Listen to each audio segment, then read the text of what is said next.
G'day guys, I'm sure most of you know me. I'm known as the snake man or the crocodile handler or the croc teaser. I used to run around the outback of Australia chasing snakes and crocodiles and having lots of outback adventures. I've travelled over to England, I've travelled to Europe, I've travelled to Mexico, I've travelled all over the world and have had some incredible adventures, but nothing has prepared me for the last 2 years of COVID. This has really set me on my bum, and all of us, we've been international roustabouts, and now we're stuck here, stuck at home, stuck in a room, quarantine or isolation or lockdown, and it's tough. A lot of people lost their job. I was one of the victims of a job. That job doesn't exist. I thought I'm going to have to do something to get back on the wagon. So what did I do?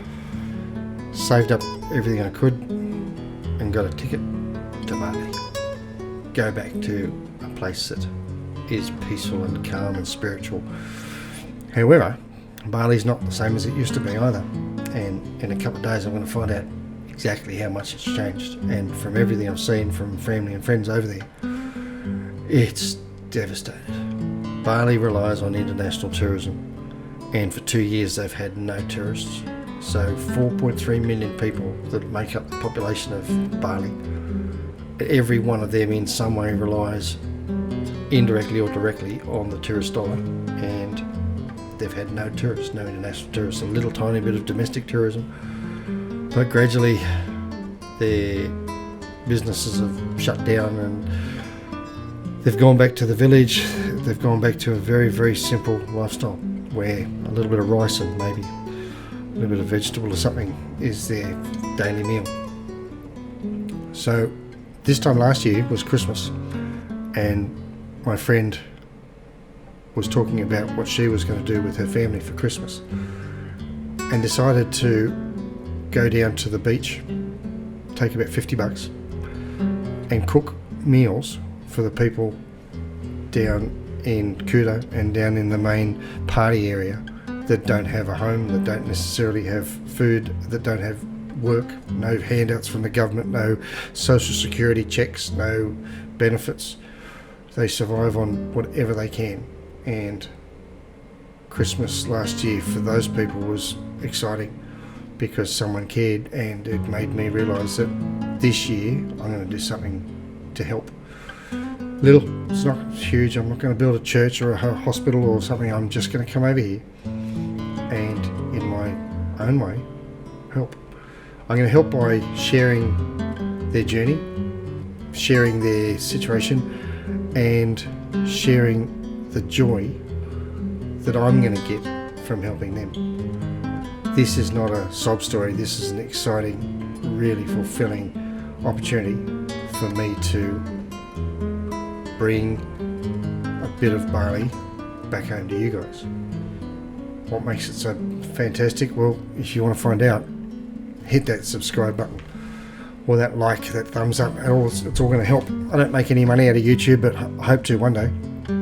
But what I am going to do is I'm going to spend some of my money to make the people of Bali enjoy Christmas just a little bit better.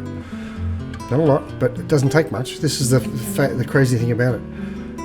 $20 will feed 40 people a decent little Christmas dinner. 40 people. That's insane. For $20. I spent double that last year on Jim Beam. So this year I'm going to not stay in a hotel at $200 a night, anything crazy like that. I'm actually, for the next little while, I'm going to be living in a very, very modest little flat house in a side street in Denpasar. I'm not going to have toilet paper. It's going to be different, trust me. Right now I've been through a whole roll of toilet paper today as my body's adjusting to the different food. Bali belly, I'm not even in Bali yet, I'm still in Jakarta in lockdown, in quarantine, but tell you what, it's flushing through me pretty well at the moment, and I don't think it's going to slow down just for a little bit. But warts and all, I get to take you with me, and I've got some toys, I've got some drones, I've got some nice cameras, and we're going to strap some cameras on a motorbike, so we're going to be cruising around Bali and maybe even head up through Java and Sumatra and have a look at some of the other parts of Indonesia and meet some of the people behind the scenes, meet some of the people who normally give you a fantastic holiday, and see what we can do to make their life a little bit better as well. So between now and Christmas, I'm going to be asking for a little bit of help. I'm going to be asking for donations, and I'm not talking thousands of dollars. I'm talking $5 or $10. And remember, $10 feeds 20 people, and 100% of the donations I get from you guys goes into someone else's mouth. So there's no big administration costs. There's no extra hidden charges. It goes straight into feeding people over here that desperately need a bit of help. They're not asking for it, they're not running around begging for it, they're just trying to survive, and I feel guilty that I've put a fair bit of weight on over lockdown, and I want to try and give some of that back, literally and figuratively. So guys, welcome to my YouTube channel. The Fast Lane Adventures is not just about jumping on the bike and racing around the world at high speed. It's about, sometimes the fast lane is the slow lane. It's about pulling over and just stopping and looking around and meeting people and looking at the story behind the places that you're visiting. So that's what I'm going to do. I'm going to slow down. I need to. I've spent 2 years of negativity and difficult times, and now I want to take a leaf out of the locals that I've met here, out of their book, and survive peacefully with less to clutter my head and more to fill my heart. Merry Christmas. Merry Christmas from lockdown or quarantine in Jakarta. A couple more days, I'm going to start my journey in earnest, and you'll get to follow it.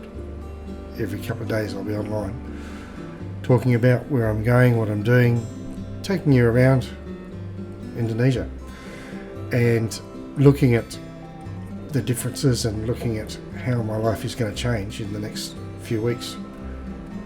And I hope it gives you something to look forward to, and I hope you get something out of it as well, because I know I'm going to. So thank you for everyone that's helped me to get here, and thank you for coming on the journey with me. Kia kaha. Stay strong. Thanks guys. Merry Christmas.